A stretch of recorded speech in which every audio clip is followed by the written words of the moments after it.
ঢাকার আদালত প্রাঙ্গণ থেকে পুলিশের হাত কামড়ে পালানো হত্যা মামলার আসামি মোহাম্মদ শরীফুল ইসলামকে অবশেষে গ্রেফতার করেছে র্যাব।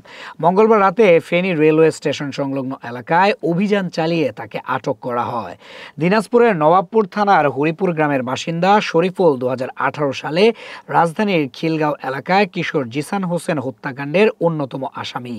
মুক্তিপণ না পেয়ে হত্যা মামলার অভিযোগে তিনি দীর্ঘ ৬ বছর কারাগারে ছিলেন। চলতি বছরের ১৯ জুন শুনানির জন্য তাকে ঢাকা মহানগর দায়রা জজ আদালতে হাজির করা হয়। শুনানি শেষে কারাগারে ফেরত নেওয়ার সময় পুলিশের হাত কামড়ে পালিয়ে যান তিনি। এ ঘটনায় রাজধানীর কোতোয়ালি থানায় নতুন করে মামলা দায়ের হয়।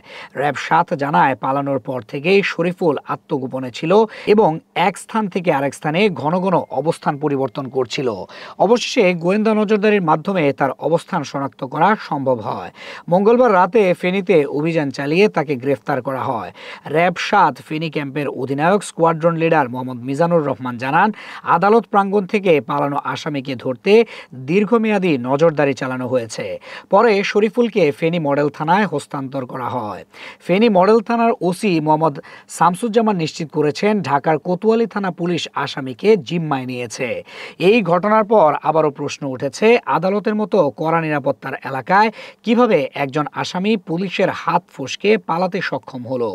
নিরাপত্তা ব্যবস্থার ঘাটতি নিয়ে আইন শৃঙ্খলা রক্ষাকারী বাহিনী সমালোচনার মুখে পড়েছে।